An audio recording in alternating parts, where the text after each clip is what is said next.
Swayam Prabha. Digital India. Educated India.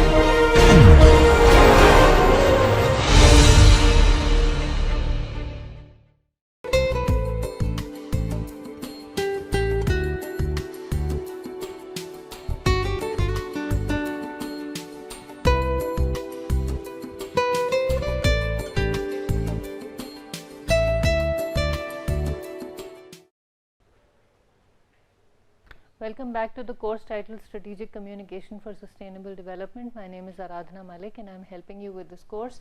And today in this lecture we will discuss something called as Communication for Behavioral Impact, COMBI, which I will be referring to as COMBI from now on.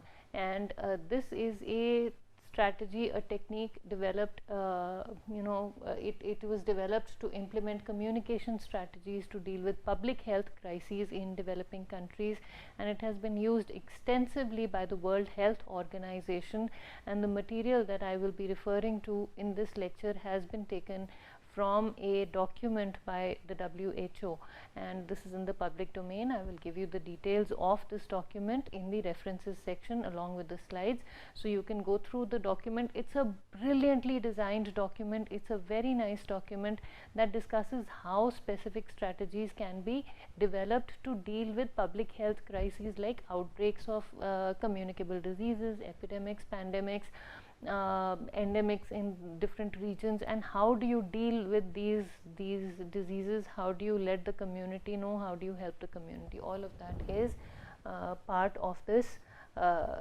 technique, the way this technique has been used. But then again, in talking about sustainable development, I went through this document and I realized that this particular strategy can be used very, very effectively for sustainable development efforts also, because if all of these tools that have been so meticulously designed are used in efforts in the community, as we talked about in a previous lecture, the purpose of any effort in the area of sustainable development, if we want our efforts to be adopted by the community, if we want our efforts to be taken, accepted by the community and made a part of their lives, we want the community to wholeheartedly accept whatever we are doing.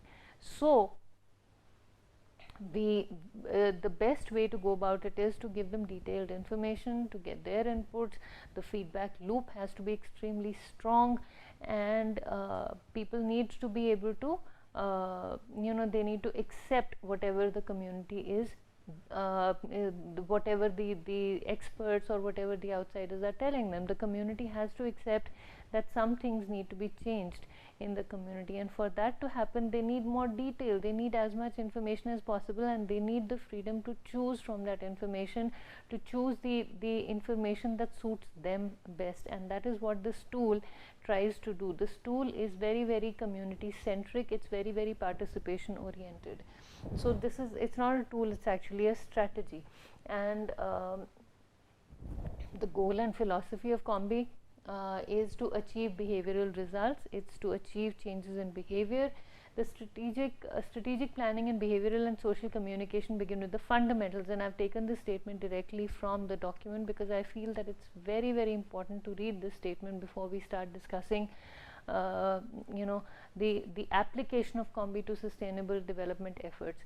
People cannot act on a suggested behavior if they are not aware of it. Shouldn't be are of, it should be aware of and knowledgeable about it. I made a spelling mistake there. So if they are not aware of and knowledgeable about it, nor can they act if they are not engaged in a full, fair review of its benefits and advantages in relation to the cost and effort involved in putting it into practice. So it's important for people to know what is being done, why it is being done, how it will help them, whether they want to accept it or not, whether it fits into their social and cultural fabric or not. And if they don't accept it wholeheartedly, they will not adopt the suggested change in behavior. Principles of COMBI. The first principle is to determine the preliminary behavioral there's another spelling mistake, behavioral outcomes before producing any communication material like posters, pamphlets or radio spots.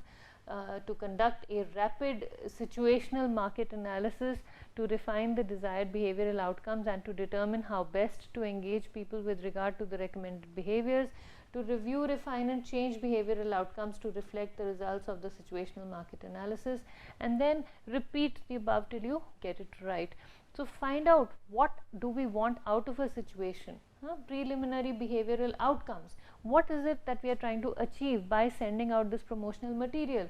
Then we find out what the market wants, what the consumers want, what the stakeholders want from our efforts, what are their desired behavioral outcomes from their perspective, not from the perspective of the people who are going to implement certain strategies, but from the perspective of the people who are actually going to use them or who are going to be affected by this implementation.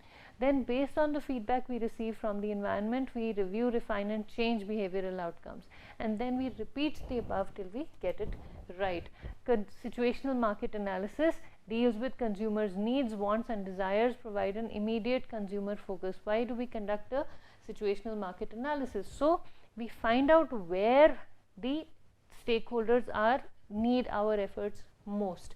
Cost does not only refer to the price but also includes the effort and opportunity for adopting the recommended behavior. The cost must be examined in relation to the value of the proposed behavior. So what is the perceived value? Some kind of behavioral change. How is it going to affect the stakeholders? Convenience refers to the accessibility and convenience of a behavior or access to a service.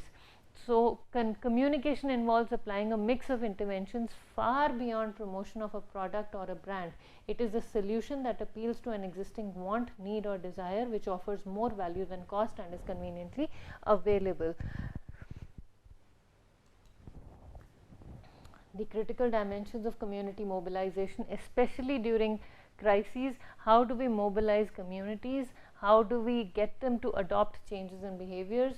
It is understanding who is valued and trusted in the community, who are currently the most credible sources of information in the community. When we talk about community mobilization, we are talking about getting the people in the community to do something about the crisis at hand, to get up and take action. So in order to do that, who is going to propel this action? We need to find out who the most credible, who the most believable, who the most trustworthy sources of information are in a community, who will give us the most reliable information, who will tell us honestly what is going on, what the community needs. Does a credible, trustworthy source have particular characteristics which the community recognizes? So is it all the old people? Some specific characteristics. Is it all the educated people? Is it all the leaders? Is it all the house makers or homemakers? Is it all the farmers? What kind of people are heard the most? What are their characteristics? How do we identify them?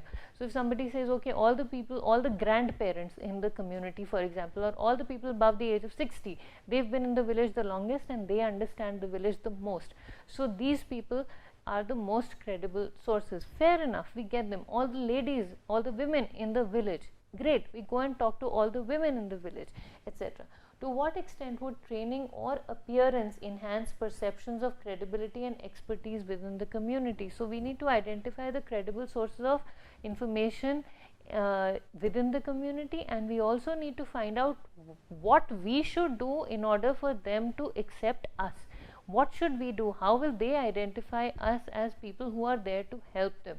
So maybe training, maybe appearance. Now I am aware of some public health efforts within India where the young girls in the community were trained in basic reproductive health and hygiene, and these girls went around wearing uniforms, and uniforms in the same sense, the same colored suits. In India we talk about suits as the salwar kameez and the typical traditional attire. So they wore the same colored clothes, maybe a school uniform, these school kids, senior people wearing school uniforms, or nurses, or they have some identifying physical feature that can be seen, and then they go in and they talk to people. So how would that help the credibility or enhance how people perceive them, as whether people perceive them as believable or as experts or not within the community? You go in and you say, oh, I have this degree and that degree, people will not believe you. You go in speaking English, they'll probably throw you out, because they want people, somebody who they can relate to. But a person who goes in, who talks the same language, as they talk, but who is dressed a little differently, to differentiate, to help them understand that, look, I am one of you, but I still know a little bit more about this subject than you, and I am only here to help you. If such people go into the community, they will be accepted more. Mobilize existing social networks and groups. We don't go in and impose new things. That is not the way to get development done. That is not the way to propel action in the community. We take the existing groups and we ask the existing groups to work on their own. We find out who the community listens to, who is already doing the work. So we don't bypass them, we go in and take their help. Ensure community feedback during and after the crisis, or especially in times of crisis, we take the feedback of the community. Monitoring and evaluation. Evaluating individual actions and episodes. Are we doing the right things? We ask ourselves some questions. Are we doing them properly? Are we making a difference? Identifying indicators in terms of resources. Who is handling the resources? How many people handling the resources are aware of the behavior change we are heading towards? So how do we identify indicators? So who is handling these resources? How many people are who are handling the resources are aware of the behavior change we are heading towards? It is the people who are in charge of resources that will eventually use those resources differently. How often do the people handling the resources adopt the new behavior? These are the indicators. How do we measure something? We have these indicators in place. How much money is spent on introducing the concerned people to the new behavior that is expected? So, all of these things need to be taken into account, the nuts and bolts of actually doing development. Okay. Some steps of the COMBI planning cycle adapted to development situations. This series of steps is critical. So the pre-planning, the program management and administrative response structure, this is the pre-planning stage. So the step is to manage the program. The step here is to decide how the program is going to be structured, how the administration will respond to the program. All that structure has to be decided. And the first tool here is reflective questions for assessing the organizational context of the crisis situation. Who is there? What are they doing? So, reflective questions. The second tool is identifying stakeholders. Who is going to be affected? The third tool here is mapping existing expertise and capacity. What do we have in the community that we can use to bring about this change in behavior? The fourth one is frequently asked questions about monitoring and evaluation. When you ask people to change their behavior, they'll say, why? Why should we change any kind of behavior? And that is where we need to have a list of responses that we will give in a coherent, in a consistent manner. So again, so we decide on these things. Then the first step here is to identify, once we have made all these plans, the first step is to identify the preliminary behavioral objectives. So we come up with preliminary behavioral objectives, we come up with a list, and we make, and then we decide on the risk factors in the socio-cultural context. What can affect what we are doing? What can propel it, what can influence it positively or negatively? Environmental scanning, we find out what the environment needs from us. The preliminary behavioral objectives are going to be the outcomes. So we need to decide on these objectives, and the outcomes come out in the form of a document. The second step is conducting a rapid situation market analysis. The next tool is tips for interviewing. We find out, we make a list, we give we want to find out what people want from the efforts that are going in. So we come up with a consistent list for interviewing the concerned people. We also come up with a checklist. This is tool 9, a checklist for conducting a situation market analysis. What is it that we want to find out from people? What is it that we want to find out? Who is going to be affected? Who should we talk to, etc. Then tool 11 is the semi-structured interviews, and so we use all these tools to find out the barriers and facilitating factors for adopting prevention and control measures. What kind of measures do we adopt to prevent the situation from occurring again? What kind of measures do we adopt to remove the barriers that are coming in the way of our efforts, or what kind of factors are propelling our efforts in the area of behavior change. So what communication can and cannot do, we need to find out whether our efforts are having any impact on or have the potential to have an impact on the community that we want to serve. And that kind of checklist about what we as communicators can and cannot do, what our efforts, communication efforts can and cannot do, is critical to planning any kind of communication activity in the community. Step 3, refining behavioral objectives. So we've come up with a behavioral objective checklist. We find out the preliminary behavioral objectives in the first step. In the third step, we revisit the behavioral objectives in light of the situational market analysis. State your communication objectives once again, and we use a tool called HICDARM, and this is the tool, HICDARM of behavior adoption. First, we hear about the behavior, then we are informed about it. So we let the community know what the behavior is. They just hear about it. This is what people are doing somewhere in the world. Then they are informed about it. Some of them get interested, so they direct their attention. So then we are informed about it. Then we are convinced that it is worth our while to do something about it or to change our behavior. So hearing, information and convincing is the HIC. DARM is, now we are convinced, but I'm still listening and I'm like, yeah, maybe I should do it. Maybe I should stop using plastic bottles.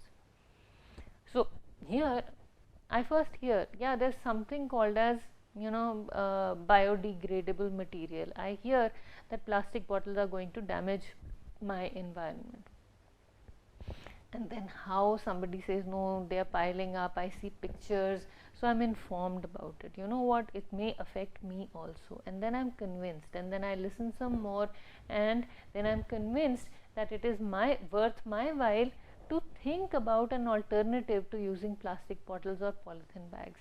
Then I decide to act on the new behavior. I'm so used to using polythene bags, I'm so used to going to a shop and asking the shopkeeper for a polythene bag, I don't take my cloth bag with me. But then, based on so much of information that has come my way that is very relevant to me, I'm convinced that no, it's not very nice to use so many polythene bags. So then we decide to act on the new behavior. Maybe I should do my bit to reduce the consumption of polythene bags. Then I act on the new behavior. I take a decision, and the next time I go to the market, I take my cloth bag. I don't ask, and even if the shopkeeper offers me a polythene bag and asks me if I need a polythene bag, I say no, thank you. I very proudly lift up my bag and show my bag and say, I'm going to take my vegetables in this bag today, or I'm going to take my groceries in this bag, I don't need a polythene bag.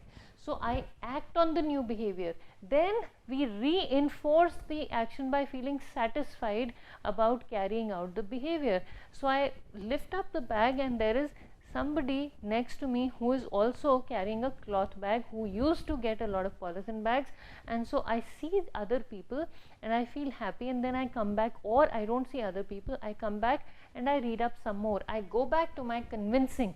I go back to what had convinced me that my behavior should change. I go back to the information I received, and then I feel good about it. I feel comfortable about having stuck to my guns about or stuck to my stand about not using polythene bags where I don't need to use them. So I feel satisfied, I feel happy, and then I maintain the behavior. I become convinced, and the behavior is propagated, and I don't care if people around me are using polythene bags or not. I continue with the behavior because I feel that it's not so uncomfortable, it is not so inconvenient to carry a cloth bag with me or a jute bag with me, and the jute bags become cheaper and I start using them, and I or I carry my own water bottle. I put some nice flavor in my water sometimes, and I just take it with me, and so I don't need to buy plastic bottles from the market. So my behavior is maintained, and it's this maintenance that feeds into the sustainable communication that I have later with people. So it becomes a sustainable behavior. When we talk about maintained behavior, we are talking about sustainable behavior. Okay. So HICDARM, then that is the tool 11. Then we come to tool 12, which is template for channels and settings in which the communication has to take place. So we decide on a template. We also decide the communication and non-communication issues that are going to be a part of this situation. So behavioral and communication objectives are then refined based on the feedback we receive from the environment by using these tools. HICDARM, then we decide on a template that we will use. Then we decide on the communication and non-communication issues that we will deal with when we implement these strategies. Then the next step is designing an overall strategy, the communication behavioral intervention strategy. So so we conduct a rapid situation market analysis here.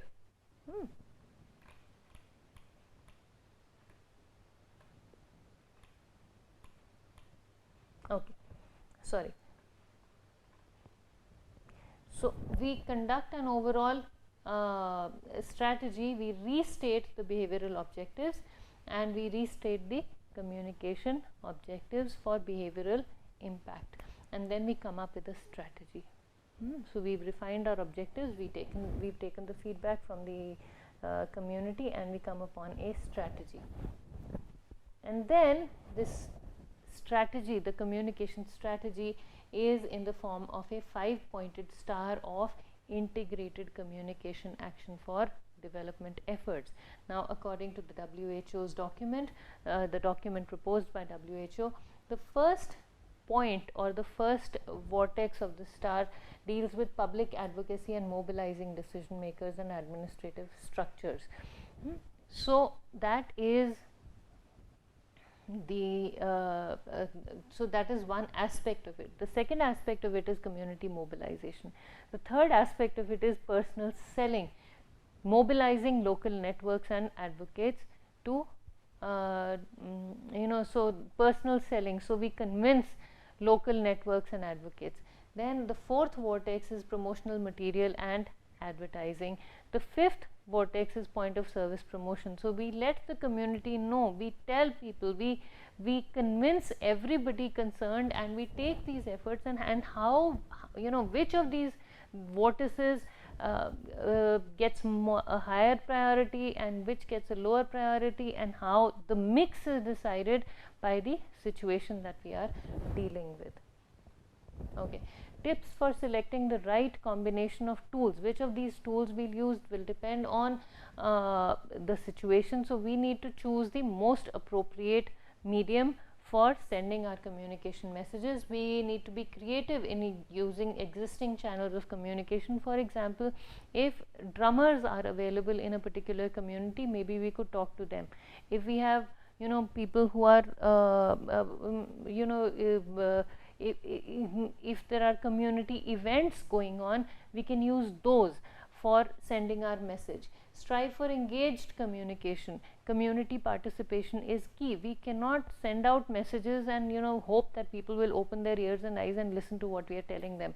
We get the community involved and we take their advice on how to ensure that the message reaches a larger group of people. We address the issue of risks associated with corrective action. For example, side effects of medicines used to deal with disease outbreaks, etc. So when we give people medicines, we let them know, you please use this medicine as prescribed by the doctor. If you don't do that, then you could run the risk of these side effects. So we address these risks.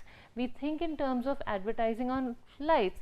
When we talk about communication, we want people to contribute to our efforts. We want the community to be involved.